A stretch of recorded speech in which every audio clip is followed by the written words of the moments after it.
നമസ്തേ.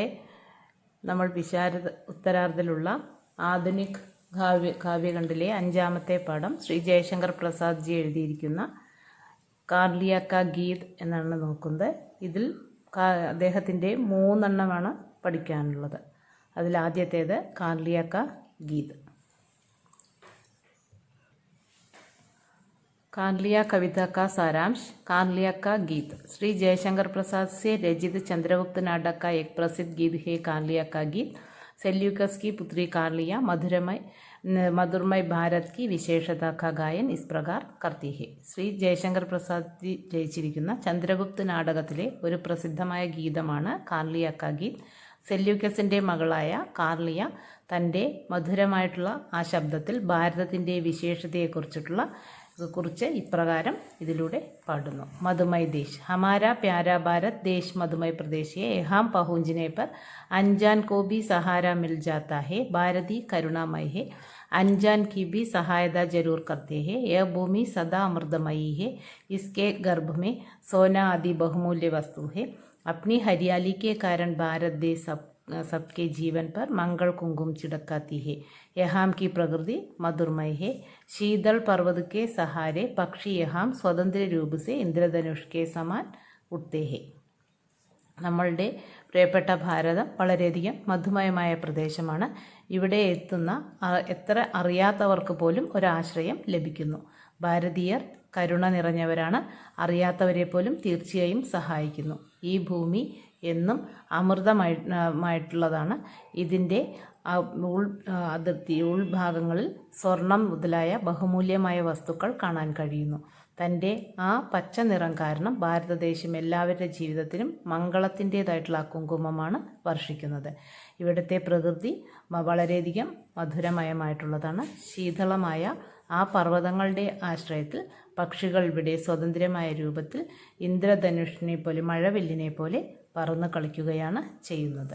കരുണാമയ ദേശ് ഹമാരി യേ പ്യാരി Mathrubhumi പശുപക്ഷിയും K ലിയെ ഭി പ്രിയങ്കർ ഹെ. നമ്മളുടെ പ്രിയപ്പെട്ട മാതൃഭൂമി പക്ഷി മൃഗാദികൾക്ക് പോലും വളരെയധികം പ്രിയങ്കരമായിട്ടുള്ള രാജ്യമാണ്. पक्षी भी इसे अपना प्यारा घोंसला समझकर इसी देश की ओर मुँह किए उठते हैं.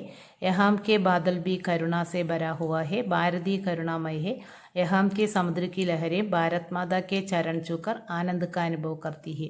उषा सुबह तथा शाम हेमकुंभ लाकर इसकी सुंदरता बढ़ाती है. भारत धर्म तथा നീതി में भी प्रधान है. ഇവിടെയുള്ള പക്ഷികൾ അവരുടെ പ്രിയപ്പെട്ട കൂടാണെന്ന് കണക്കാക്കിക്കൊണ്ട് ഈ ദേശത്തിലേക്ക് വളരെയധികം സന്തോഷത്തോടുകൂടി പറന്ന് കളിക്കുന്നു. ഇവിടെയുള്ള കാർമേഘങ്ങൾ കരുണ നിറഞ്ഞതാണ്. ഭാരതീയർ കരുണാമയരാണ്. ഇവിടെയുള്ള സമുദ്രത്തിൻ്റെ തിരമാലകൾ ഭാരത മാതാവിൻ്റെ കാലുകളിൽ തൊട്ട് വന്നിച്ചുകൊണ്ട് ആനന്ദത്തിൻ്റെ അനുഭവം കൈക്കൊള്ളുന്നു. പ്രഭാതവും അതേപോലെ തന്നെ സന്ധ്യാസമയങ്ങളും ചുവന്ന നിറത്തിലുള്ള കുംഭവും കൊണ്ട് അതിൻ്റെ ഭംഗിയെ വർദ്ധിപ്പിക്കുന്നു. ഭാരത ധർമ്മത്തിൻ്റെയും നീതിയുടെയും പ്രാധാന്യം നിറഞ്ഞതാണ് എന്ന് പറയപ്പെടുന്നു. अपने देश का गौरव विदेश महिला के मुँह से प्रस्तुत करके श्री जयशंकर प्रसाद अत्यंत गर्व का अनुभव करते हैं. उनकी देशभक्ति इस कविता से प्रकट होती है.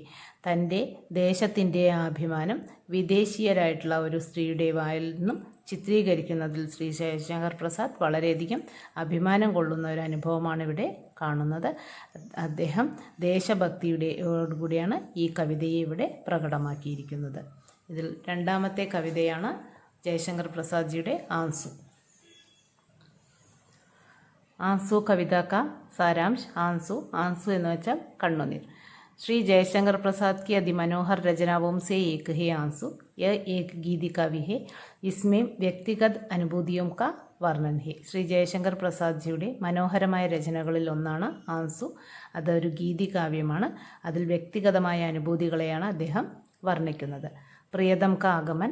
प्रियतम के वियोग से उत्पन्न पीड़ा मस्तक में स्मृति के समान छाने लगी. वियोग के दिन वह आंसू बनकर उतर आई.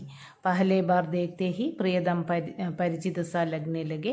चंद्रमा के समान सुंदर मुख पर घूंघट डालकर अंजल में दीम दाम कर जीवन के संध्या में नया कौतूहल सहित प्रियतम का आगमन हुआ था. പ്രിയതമൻ്റെ ആ വേർപാടിൽ ഉണ്ടായ ആ വേദനയെ തൻ്റെ തലയിൽ ഒരു ഓർമ്മയുടെ പോലെ വെക്കാനായി തുടങ്ങി. ആ വേർപാടിൻ്റെ ദിവസങ്ങൾ കണ്ണുനീർ ഒഴുക്കിക്കൊണ്ടിരുന്നു. ആദ്യത്തെ പ്രാവശ്യം കണ്ട സമയത്ത് പ്രിയതമനുമായിട്ടുള്ള ആ പരിചയം തുടങ്ങി. നിലാവ് പോലെ സുന്ദരമായ ആ മുഖത്തിൽ ഒരു മൂടുപടം അണിഞ്ഞുകൊണ്ട് ഒരു വിളക്കം കയ്യിലേന്തി ജീവിതത്തിൻ്റെ ആ സന്ധ്യയാകുന്ന പുതിയ കൗതൂഹലത്തിൻ്റെ പ്രിയതമൻ്റെ വരവിനെ നോക്കിക്കൊണ്ടിരുന്നു. ഇന്ദ്രധനുഷ് प्रिय का आगमन सुंदर बिजली से चमकने लगी. आंखों में काली पुतल झलक रही थी. चंद्रिका पर्व में शरीर की शोभा आलोक मधुर भरी थी. प्रियतम की सुंदरता से हृदय चमक उड़ा. अब प्रिय नहीं रहे, अंधेरा छा गया. आकाश के इंद्रधनुष के समान प्रियतम का आगमन मनोहर था. പ്രിയൻ്റെ ആ വരവിൽ സുന്ദരമായ ഒരു മിന്നൽ പിണർ പോലെ തിളങ്ങാനായി തുടങ്ങി. കണ്ണുകളിൽ ആ കറുത്ത തരത്തിലുള്ള ഒരു ഭാവ കാണാൻ കഴിഞ്ഞു. ചന്ദ്രിക പർമേ ശരീർ കി ശോഭ, ശരീരത്തിൻ്റെ ആ ഭംഗി വളരെയധികം മധുരമായി തീർന്നു. പ്രിയതമൻ്റെ സുന്ദരമായ ഹൃദയം തിളങ്ങുവാനായി തുടങ്ങി. ഇപ്പോൾ ആ പ്രിയൻ ഇല്ല. ഇരുട്ട് വീണു കിടക്കുന്നു. ആകാശത്തിൽ ആ മഴവില്ലുകളെ പോലെ പ്രിയതമൻ്റെ വരവ് മനോഹരമായാണ് കാണാൻ കഴിയുന്നത്. विशेषता व्यक्तिगत अनुभूति का सुंदर वर्णन इस कविता में प्रकट किया गया है. പ്രസാദ് का गुण इस कविता में भी पाया जाता है. വ്യക്തിഗതമായ അനുഭൂതിയുടെ സുന്ദരമായ വർണ്ണനയാണ് ഈ കവിതയിൽ പ്രകടമാക്കുന്നത്. പ്രസാദ് ജിയുടെ ഗുണത്തിൻ്റെ ഈ കവിതയിൽ നമ്മൾക്ക് കാണാനായി കഴിയുന്നു. ശ്രീ ജയശങ്കർ പ്രസാദ് ജിയുടെ മൂന്നാമത്തെ കവിതയാണ് ശ്രദ്ധ കാ സൗന്ദര്യ. ശ്രീ ജയശങ്കർ പ്രസാദ് ജിയുടെ മനോഹരമായ രചനകളിൽ ഒന്നാണ് കാമായനി. അത് ഒരു മഹാകാവ്യമാണ്.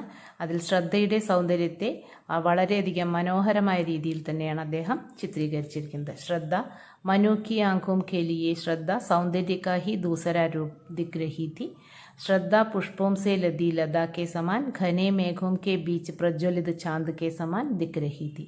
विशाल हृदय के समान उसकी काया भी लंबी थी. मधुर पवन से खेलने वाले एक छोटा साल वृक्ष के समान वह दिखा रही थी. गांधार देश के नील रोम वाले पेड़ की तरह थी. उसके नीला वस्त्र उसकी सुंदरता बढ़ा रही थी. उस वस्त्र के बीच उसके अतकुले मृदुल अंक मेघों के बीच गुलाबी रंग की बिजली का फूल समान दिख रहे थे. ഇവിടെ ശ്രദ്ധയെ അദ്ദേഹം ഉപമിക്കുന്നത് ഇപ്രകാരമെല്ലാമാണ്. മനുവിൻ്റെ കണ്ണുകളിൽ ശ്രദ്ധയുടെ സൗന്ദര്യം എങ്ങനെയാണ് കണ്ടത് അതിനെക്കുറിച്ചാണ് ഇവിടെ പറയുന്നത്. മനുവിൻ്റെ കണ്ണുകളിൽ ശ്രദ്ധയുടെ സൗന്ദര്യം വേറൊരു രൂപമായിരുന്നു. ശ്രദ്ധ പുഷ്പങ്ങളിൽ ചുറ്റിപ്പെണ്ണു കിടക്കുന്ന വള്ളിയെ പോലെയും വള്ളിയിൽ ചുറ്റിക്കിടക്കുന്ന ആ പുഷ്പങ്ങളെ പോലെയോ അതല്ലെങ്കിൽ കാർമേഘങ്ങളുടെ ഇടയിൽ പ്രജ്വലിതമായി ഉദിച്ചുകൊണ്ട് നിൽക്കുന്ന ചന്ദ്രനെ പോലെയോ എല്ലാം അദ്ദേഹം കണക്കാക്കി.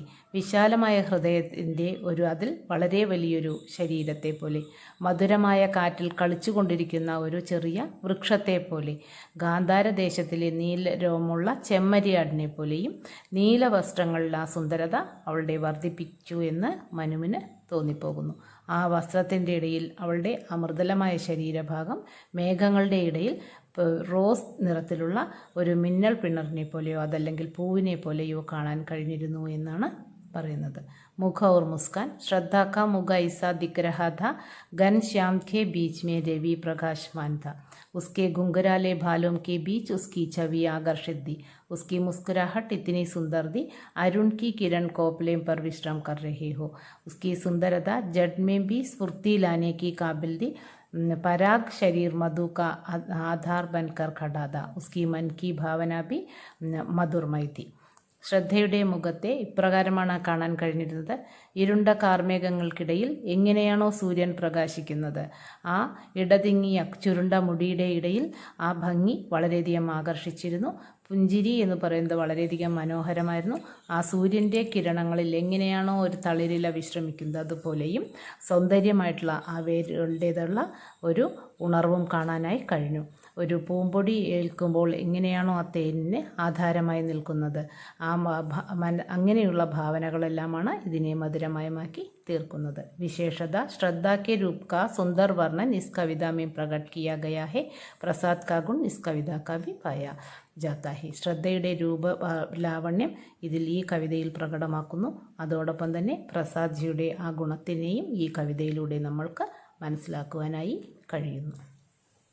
വീഡിയോ ഇഷ്ടമായാൽ ലൈക്ക് ചെയ്യാനും ഷെയർ ചെയ്യാനും സബ്സ്ക്രൈബ് ചെയ്യാനും അതിനടുത്തുള്ള ബെല്ലൈക്കണിൽ അമർത്തുകയും ചെയ്യുകയാണെങ്കിൽ ഞങ്ങളിടുന്ന വീഡിയോയുടെ നോട്ടിഫിക്കേഷൻ നിങ്ങൾക്ക് ലഭിക്കുന്നതായിരിക്കും.